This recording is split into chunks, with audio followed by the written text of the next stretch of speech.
Pastor? How are you, sir? Thank you for coming out here.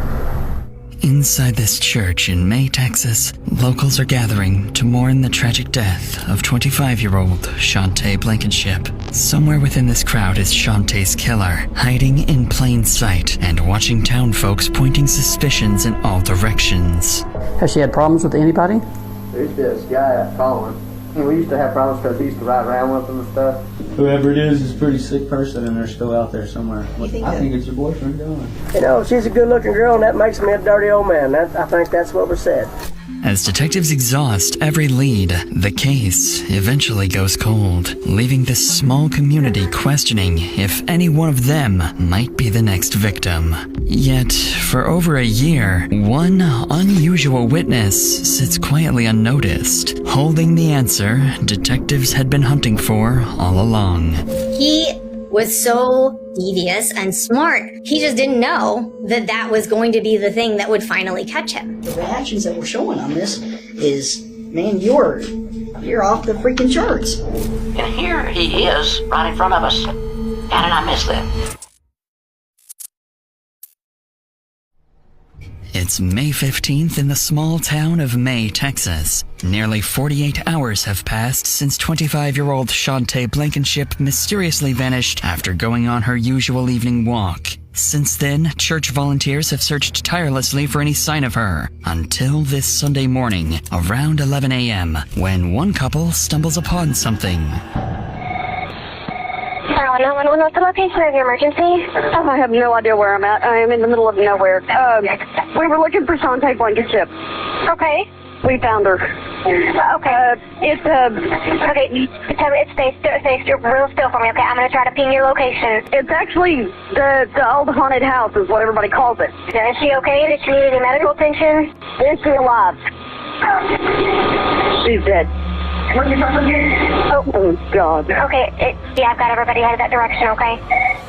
Right away, the Brown County Sheriff's Office dispatches 2 patrol deputies to the caller's location, an abandoned farmhouse nearly 25 miles away. Once they arrive, they find Charlie and Jackie anxiously pacing outside, ready to go into detail about the gruesome discovery they had just made inside. We're just driving around looking for her. They did everybody met at 3 at the church to go look for her, and we were just driving around. We looked at every creek and culvert we could find. The peel-out marks were already here. Those over there, yeah. I've seen those tracks and they pulled in. They didn't go on through. They were just stopped. These aren't y'all's? No, this is the vehicle we're in. Are those over to the gate? Are those your shoe prints? Probably mine. Yeah. Okay, let's stay over here on the rocks and not walk around where there's any footprints. Don't let them leave there till I get out there, please. 10-4, they're waiting for everybody. To the deputies, this discovery immediately raises questions. The farmhouse sits miles out of town, in an isolated location that many locals don't even know exists. So, while they wait for additional officers to arrive, the deputy begins pressing for answers, trying to understand how this couple ended up here in the first place. How long I guess y'all called immediately when y'all found her? Oh, yeah. Which gate did y'all jump? I walked around the house. I didn't see nothing in there. And I went out to all the outbuildings. Do what? I walked around in the house. I didn't see nothing in there. Went to all the outbuildings. Yeah. And I was coming back, and that storm cellar there had a bunch of grass knocked down. So I run around and looked, and there she is. She's upside down in there, and she is beat. I got a daughter that age. She's naked as Jaybird. All she got on is that white shirt she was running around in Friday when I seen her.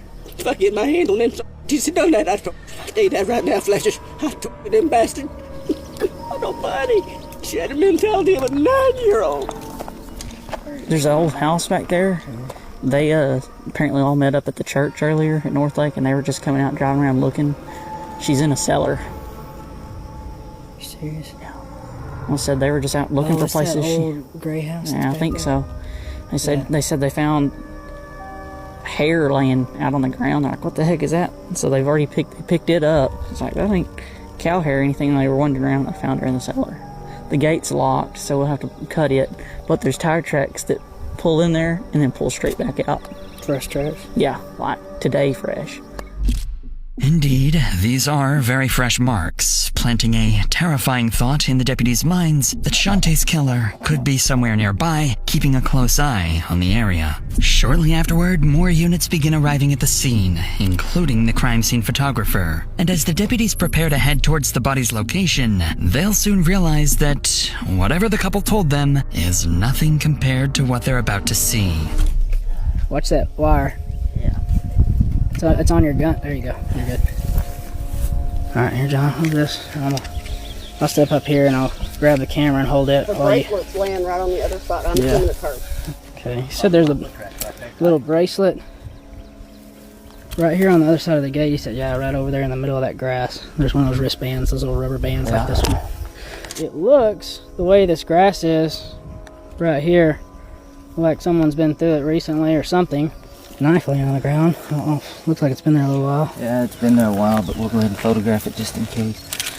I don't see any blood anywhere though. I haven't seen drops. I wonder if someone pulled around to the back side of this house where it wasn't as obvious. Yeah, let's just follow the... We'll follow the dirt tracks.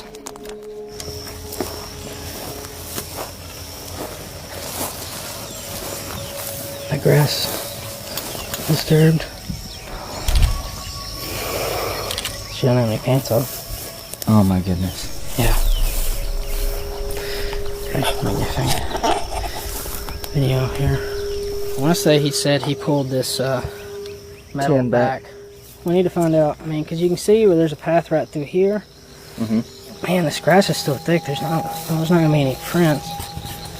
This metal right here, we'll need to process probably, or I would say. Here's another pink band right here, John. It's a legit homicide, it looks like. There's blood all on that rock right there. Once all your guys get out here, I'm sure they'll want to go through this building and make sure that there's not something inside here either. Yeah. On the ground, halfway inside the cellar, lies Shantae's deceased and partially clothed body, beaten so severely that she is almost unrecognizable. Beside her is a broken lawnmower blade stained with blood. Its condition and placement leave investigators with little doubt that they're looking at the murder weapon. All of it, the secluded location, the sheer brutality of the attack, and the way Shantae's body is positioned leave deputies wondering just what kind of a deranged person could have done this. Following this, Shantae's body is taken away for autopsy while officers clear the abandoned house. Inside, they find trash, empty alcohol bottles, and decay, but no blood or signs of a struggle. The next step for investigators is to speak with the remaining search volunteers, so they release the couple who found the body, instructing them not to tell anyone about the discovery to avoid alerting the killer. But that's easier said than done, because for Brown County, discoveries like this carry a familiar weight, as the area has been no stranger to tragedy. In 1989, 13-year-old Amanda Goodman was abducted while walking home from school and murdered. 7 years later, in 1996, 30-year-old Juan Laurels was found shot to death beside his burning car. Decades later, both cases remain unsolved. And even more recently, police recovered the remains of 2 missing residents in remote areas of Brown County. So while investigators hope to keep details of Shantae's murder from spreading, in a town this small, news travels extremely fast, and investigators are about to learn that the hard way. And this is the church, North Lake. Because May, Texas is a deeply religious community, the search for Shantae has been organized through the local North Lake Community Church. So investigators head there, but by the time they arrive, the situation has already changed dramatically. A volunteer firefighter has just informed Shantae's family that her body has been found, putting deputies at a significant disadvantage. And as the deputy approaches the church, he's met with uneasy stares from the crowd as he scans the room for any potential suspects. Okay. All right. I'm just looking. Oh. Good. I'm just making observations. Oh, appreciate it. The crowd. Thank You're not doing what, sir? Okay. That's fine. All right, come on. Hey, folks, could you have your attention just a minute? Folks? Hello? Ladies, gentlemen? If you believe you have information that will assist in this investigation, I ask you don't discuss it with anybody else. I don't want you to mix your notes with anybody else's notes or anybody else's observations. That's important because I want your recollections to be your own. Thank you very much for your cooperation. Pastor? How are you, sir? You're doing okay. Doing well, sir. Thank you for coming out here. You bet. While the community may not trust the deputy yet, they do trust Pastor Ron Keener. Having spent nearly 5 decades in ministry and years helping local charities, he knows this town inside and out, and having him on their side could prove invaluable to the investigation. As the deputy continues moving through the church, he notices people beginning to leave. With no legal authority to stop them, he urges Pastor Keener to help gather Shantae's family and those closest to her. But as detectives begin speaking with the people who knew Shantae best, one person quickly draws their attention: her boyfriend, John Adams. And as they sit down with him, his behavior would be nothing like what you'd expect from a grieving boyfriend. And let's get back to the investigation, where Shantae's boyfriend, John, is about to exhibit some behavior the detectives would find highly suspicious. My name's John Harper. I'm an investigator with Brant County Sheriff's Office. I don't get in trouble anymore. What does that mean? You told me and Frankie Salazar over one time. No, now I remember who you are. Yes, now I remember who you are. How long have you been with her? A little over 3 years, October 17th. Okay. How did you and her get along? How we got along? Yeah. I mean, there was times, I can't lie, we'd argue, but she's not capable of handling things. She has no problems. I try to, she has a habit of yelling and stuff, and I just try, sometimes I'd just leave, and then sometimes I could just talk her out of it and be nice, and she'd calm down. But she just has, I hate to say it, she expressed herself different. Sometimes it was like a wall, but she showed me love, you know what I mean? Despite just learning that Shantae has been found dead, John doesn't ask a single question about what happened to her that night, leaving detectives to wonder if he somehow already knows. At this stage, deputies are looking for anyone who may have had a reason to harm Shantae, and without hesitation, John would point investigators towards another man, someone who had just slipped out of the church the moment the deputy arrived. Anything else has she had problems with anybody? There used to be this guy, Colin. Guy where? Colin. Yeah. What about Colin Smith? Well, we used to have problems because she used to ride around with him and stuff, and he used to just do stupid stuff, and he ride around drunk, stuff like that, and I didn't like that, and I should hang around and stuff, but she pretty much, me and him got into it one time because he came out to the house, and she was drunk, they're all drunk. I'm off of work, I'm thinking, what the hell? And me and her stepdad were out there and straightened out, and I never heard much out. He pretty much turned his nose and let it be. Okay. And then I've heard off and on she goes over there, but it's just something I can't really get myself upset about, but I'm that foolish over. As John's interview comes to an end, deputies still aren't sure what to make of him. Although he agreed to speak with them voluntarily and remains cooperative, detectives find his behavior oddly unconcerned. For now, John points investigators towards the only possible suspect he can think of, Colin Smith, a man deputies soon learn is no longer at the church. And as the church empties and the night comes to an end, detectives decide to wrap up the interviews and continue the investigation at first light. But when the community finally learns who the killer really is, they would be left speechless that someone they thought they could trust was capable of such evil. We've got Hearst been brutally murdered, and here he is right in front of us. How did I miss that? The next morning, just as deputies prepare to head back into town, they receive a major update from the forensic team. The initial autopsy results are in. Shantae's cause of death is determined to be blunt force trauma to the head and neck. Her injuries are consistent with the broken lawnmower blade found at the scene. She has no defensive wounds, while bruising on her arms suggests she had been dragged by the elbows. But investigators uncover something even more disturbing. Shantae's body had been violated as she was dying, or even after her death. Male DNA is recovered, giving detectives their first concrete clue about the person they're looking for. And combined with the sheer brutality of the attack, investigators begin to suspect that this was not the killer's first time, and that other victims may still be hidden somewhere. At 10 a.m., deputies make their way into town and split up, interviewing men throughout the area and collecting DNA samples in hopes of identifying the killer. Suspecting they're dealing with a serial killer, they know they can't afford to waste time, as anyone could be a potential suspect. But the terrifying part is that they have no idea which of those encounters will be the one with the killer. I guess you know why I'm here. Well, I'm sure it has something to do with Shantae. Yes, sir. What do you know about Shantae, sir? I've lived here about 4 years, and she walks up and down the streets every day. Something was said, and I'm not sure about the source because I was just assigned to come out. Okay. Something about, you know, that you had said that you get excited when you see her. There might have been a comment made to say that, you know, she's a good-looking girl, and that makes me a dirty old man. I think that's what was said.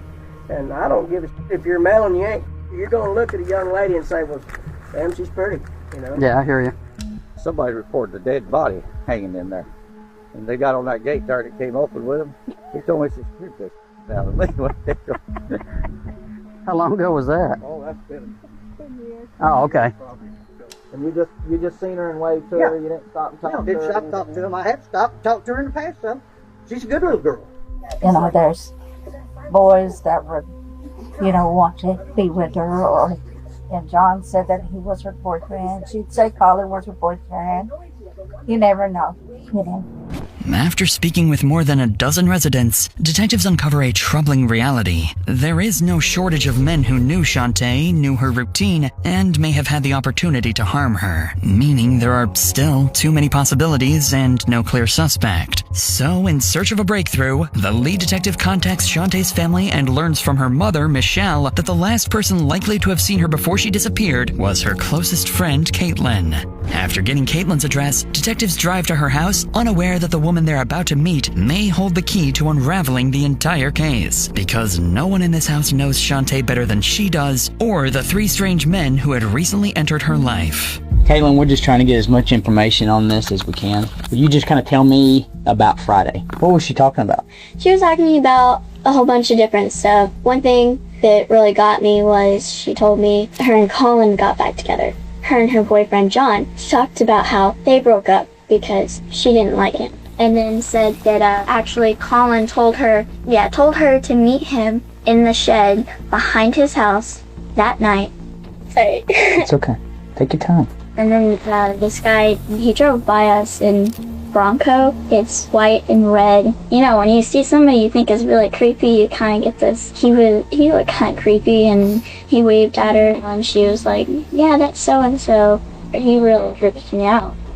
Caitlin points to the three men who may have been involved in Shantae's disappearance. John, Colin, and a third man she can't remember, except for one detail, a red and white Ford Bronco. Once investigators locate the only matching vehicle registered in the area, the name comes back as Bobby Sosa. So with three potential suspects now at the forefront of the investigation, John, Colin, and Bobby, deputies split up and head out to each of their homes. The first team makes their way to Bobby's property, and when officers arrive, they're immediately struck by something unusual, a strong odor coming from inside the trailer.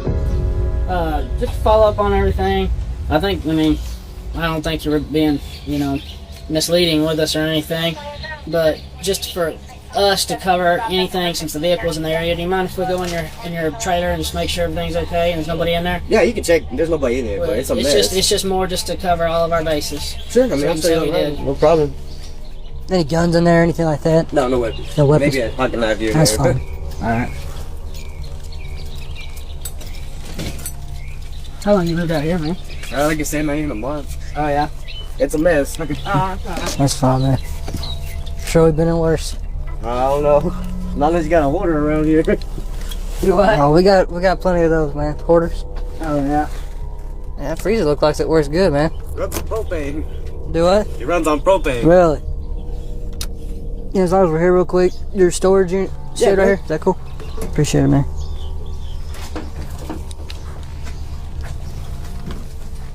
You know the dog did. No. That smell? Yeah. Coming from the RV, I need to dump my tanks. Oh, is that what that is? Yeah, I gotta use that little thing there because I'm out of gas. Go haul it to that place down the street. Oh, really? You gotta dump it in that and then haul it down there? Yes, sir. Oh, that's fine. I'm sorry about the time. I'm trying to get everything good. You're good, man. Despite the strong odor on the property, which Bobby claims is gasoline, officers fail to find anything that connects him to Shantae's murder. And while officers continue questioning Bobby, another team makes its way to Colin's house. At first, they're prepared to treat him like any other potential witness, but Colin's behavior and his refusal to cooperate would soon shoot him to the top of the suspect list. How you doing, sir? What's your name? Colin. You mind if I, ride with me up to the SO? And that, yeah, and I'll bring you. I gotta do it. Okay, you don't want to go with me? I mean, it's ridiculous that I'm even being looked at. She's got a boyfriend, her husband, John Adams. Mm-hmm. She's like infatuated with me. She'll just walk up and down. Did y'all have any type of physical relationship at all? Because some of the people we talked to is that y'all had a relationship at one time. No. So never. No. What kind of relationship did she and the boyfriend have? He'd always pick her up and tell her to go get her home, and he treated her like a dog. And there's a lot of people that are kind of looking at him. I mean, it's... Yeah, well, he's one of the people I'm going to have to interview. Yeah. Are you working anywhere right now? I do lawn mowing out here. Okay. According to Colin, he never had any kind of relationship with Shantae, but detectives aren't buying it. And when the conversation turns to his job, Colin reveals he works in lawn care, giving him access to the same type of weapon detectives believe was used to murder Shantae. But, seeing how defensive Colin is becoming, detectives decide to leave, asking him to come to the station the following day to provide a DNA sample and answer a few more questions. So now, with 3 key figures firmly on the investigators' radar, detectives back at the station begin taking a closer look at each of them, and what they uncover is peculiar, to say the least. John has prior burglary and assault charges and withheld critical details about his relationship with Shantae. Bobby has a previous assault charge against a woman and was known to spend time near the area where Shantae's body was found. And Colin, while having no known criminal history, has long been the subject of rumors about his violent temper. And this is when detectives realize that any one of these men could be Shantae's killer, but figuring out which one will prove far more difficult than they expected. As the day comes to an end, rumors begin spreading throughout the community, and neighbors start keeping a watchful eye on one another. And with Shantae's funeral set for the following day, detectives will be doing the same, watching the crowd for a killer hiding in plain sight. I've always had this different part of me. It just wants nothing but destruction and evil. It wanted to kill somebody. The following morning, medical examiners released Shantae's body to her family for the funeral, but not before delivering one final, unexpected update. Examiners have discovered unusual markings on Shantae's chest. Markings investigators cannot explain and believe may point to something ritualistic. To make matters even more unsettling, detectives realize Shantae had been murdered on Friday the 13th, a detail that only adds weight to this theory. But with no way of knowing whether the markings are significant or simply a coincidence, investigators file the possibility away as the community prepares to say its final goodbye. Around 11 a.m., nearly 100 churchgoers begin gathering for Shantae's funeral. The church is so crowded that some are forced to wait outside, and among them, patiently waiting, is Shantae's killer. Inside, Pastor Keener leads the service as the family and friends pay their final respects. The ceremony lasts for hours, though a handful of attendees quietly slip away before it ends, including the man responsible for Shantae's death. A short time later, Shantae's coffin is carried to Pleasant Valley Cemetery, where she's finally laid to rest, and despite all their best efforts, police fail to recognize the killer. With the funeral over, detectives turn their attention back to the investigation. They call all 3 key suspects and ask them to come to the station for questioning. Around 4 p.m., Bobby and John are first to arrive at the station, handing over their phones to be searched for potential evidence. And as detectives sit down with both men, it quickly becomes clear that they both have some explaining to do. Of course, I guess they told you when they download the phone, they get everything. They get pictures, they get text messages, they get phone calls, all that stuff, right? And do you delete your text messages? Yeah. But I was like long places and they put my phone up there. No, that's not what these text messages that you deleted. And you know what I'm talking about because you even told somebody, hey, my phone's clean. What are you worried about DNA so bad about? I'm not worried about it. I just don't like needles. I don't like such things like that. Well, she was like, I don't know why you're so worried about giving DNA. What do you mean? She said you were texting her and asked her, well, they want my DNA. Why did they want my DNA? Sure, whatever. That's what the text message just said. That's strange. I know. That's why I'm asking. I smell. I just don't want that. It's not all the time thing. I mean, like, I just might go to a friend or something like that. I don't care. I don't care if you smoke. I don't care if you smell. I don't care. Well, I don't care about that. I'm thinking about what we got going on right now, and then we find your phone, and you knew we were fixing to look at everything, and then we find the message going, or because they can tell what's been deleted and what hadn't been deleted, and then they look and they like deleted. If you did have something to do with this, you need to let me know now. I would have told you day one. Okay, if I would have been around anything serious like that, or knew anything, or anybody, I would be. Or knew anybody that had anything to do with it, or anything. Because if I had anything to help out, you know, I have nieces out there, I have my sister up there.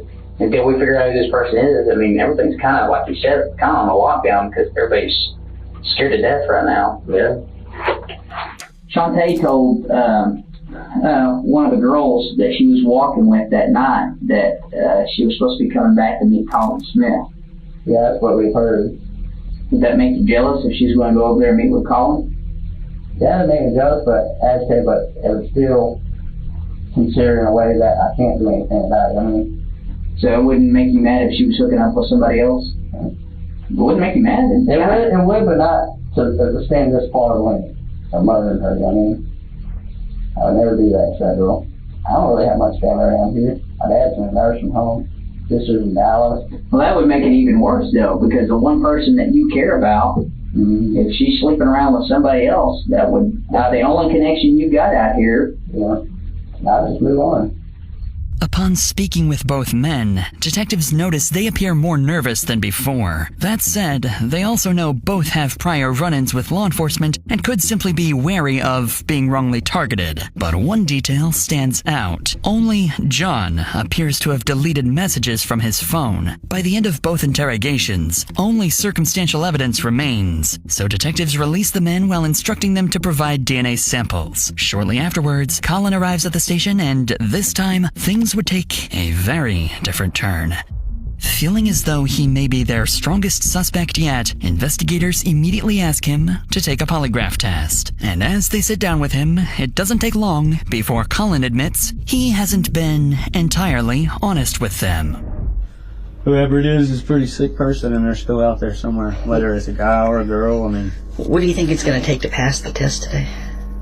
To pass the test? What do you mean? What do you think it's going to take to pass the polygraph? Honesty, yeah, that's going to be the... I'm an honest person, so I hate liars. So when she was with John, she always had ace bandages and on. Always looked like something was wrong with her. Sure. She was always telling me about him putting her hands on her. Were y'all pretty sexual back then? We had a couple times, and I told him no the other day just because I was scared. As far as how she died, what all do you know about how she died? Alright, this is the very first story we got, alright?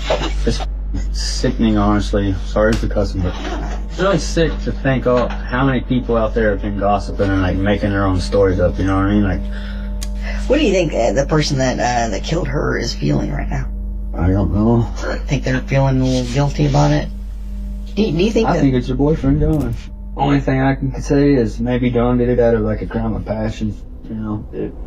Interestingly, Colin admits that he was, in fact, involved in an intimate relationship with Shantae, but he insists that he has been truthful about everything else. However, that claim would soon be put to the test when the polygraph examination begins, and before long, something would happen that would cause Colin to abruptly end the interview. Hey, Colin, when we take this test, man, I'm starting to see some things in here that's a little bit concerning to me. You know, you got to be sure to be still when we take the test. First off, secondly, you know, you got to be keep everything the same. As far as when you're answering, there's a little bit of movement going on. Okay, so just everything you do, just be yourself. Okay, that's all we're asking. Colin, what do you think the best question to ask you is going to be today? Did I kill Shantae Blankenship? Whether it be through strangulation, whether it be through blunt force, whether it be through whatever, did you physically cause the death of Shantae is what I'm asking, okay? So your response is no. What have you not been honest with me? I've been honest to you about everything. Okay, so why is it showing that you're being deceptive about this? I guess because I don't understand how what's showing. Tell me what's showing. You're not even showing any reactions to those questions where I'm telling you to lie about it. Where I'm telling you. Because he told me to stay as calm as I can and look at the board, so I'm just saying yes and no. Yeah. Yes and no. And you know what? The reactions that we're showing on this is, man, you're off the freaking charts. I'm telling you, I didn't do anything wrong, and I'd like to leave.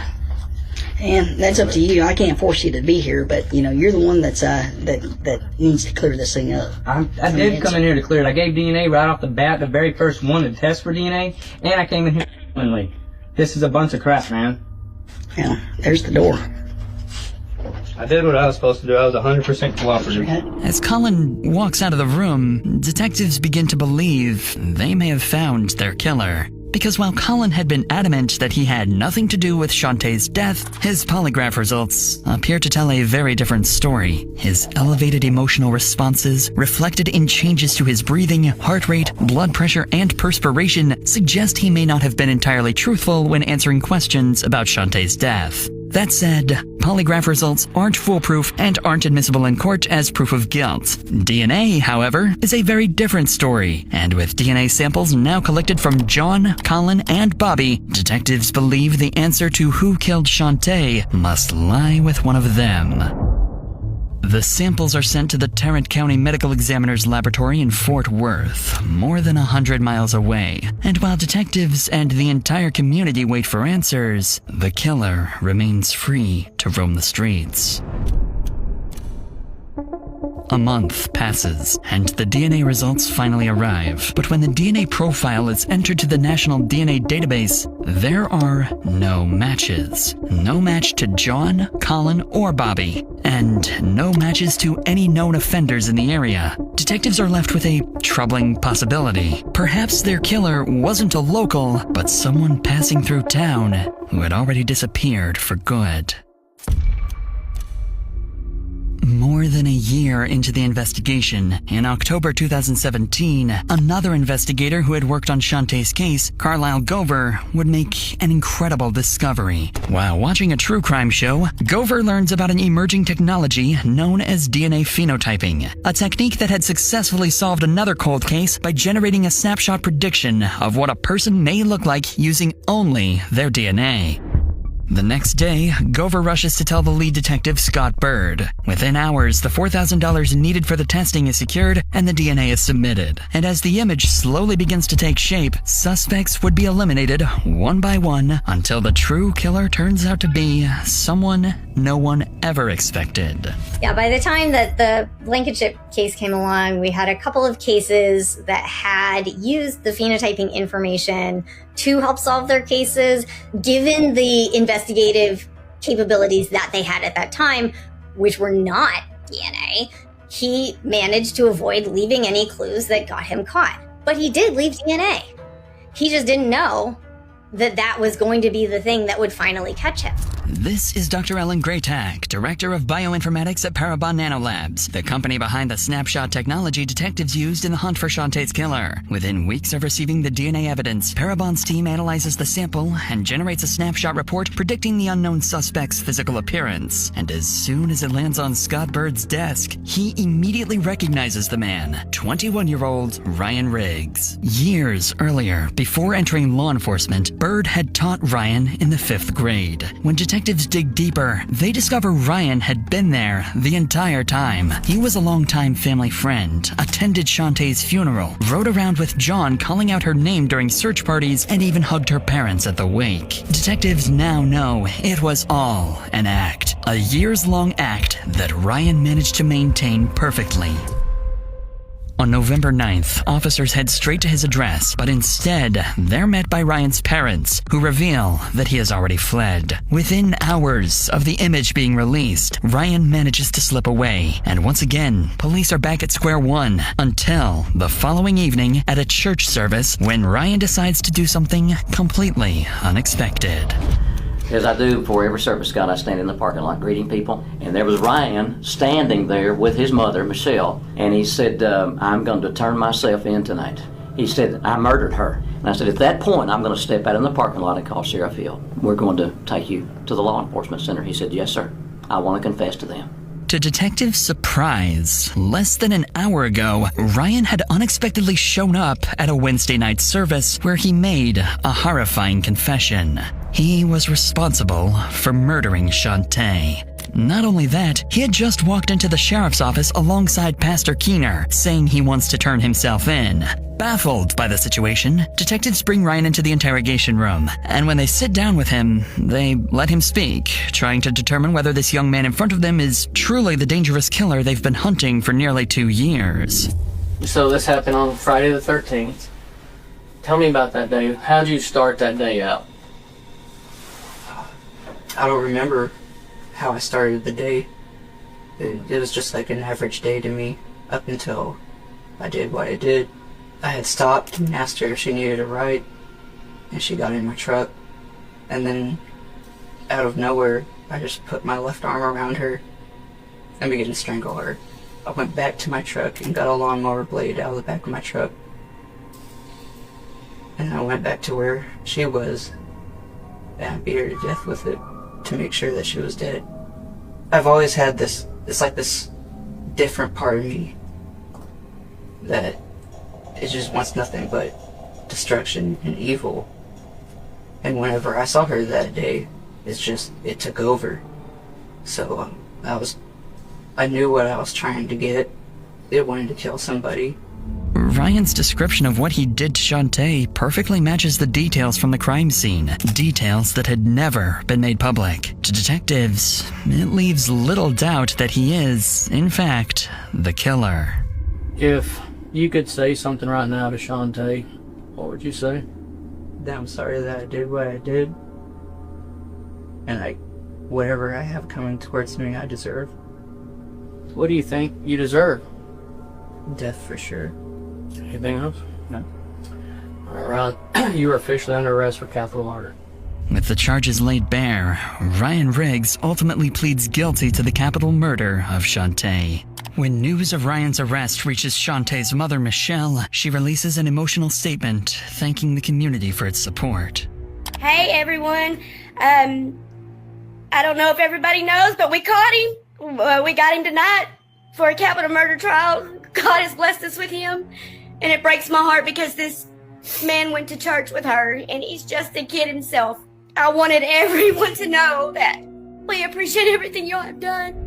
In 2019, Ryan is ultimately sentenced to life in prison without the possibility of parole. But even with Ryan behind bars, the abandoned property where Shantae was found continues to haunt the town. The site became infamously known as the Haunted House. People regularly jumped the fence to explore the property, reopening old wounds for Shantae's family. Eventually, in 2025, both the house and the storm shelter were demolished in an effort to finally bring peace to the community and allow it to move forward. And while this case left Texas shaken by a killer hiding in plain sight, our next case takes us to Florida, where the warning signs were always there, but no one could do anything to stop what was coming. Or just Signal 14 had a lengthy blood trail. We've gone to several houses. Yeah. Oh my God. Inside this family home, 21-year-old Dima Tower has just committed the most heinous crime imaginable against his own parents. Northport Police Department! I see bodies! Lying inside are 2 deceased bodies with over 100 stab wounds. But the man responsible is already on the run, leading officers on a dangerous multi-hour manhunt as Dima stops at nothing to escape the country. To watch this exclusive Dr. Insanity episode, along with 3 more episodes from our new Tubi series, click the link below and check it out now for free on Tubi.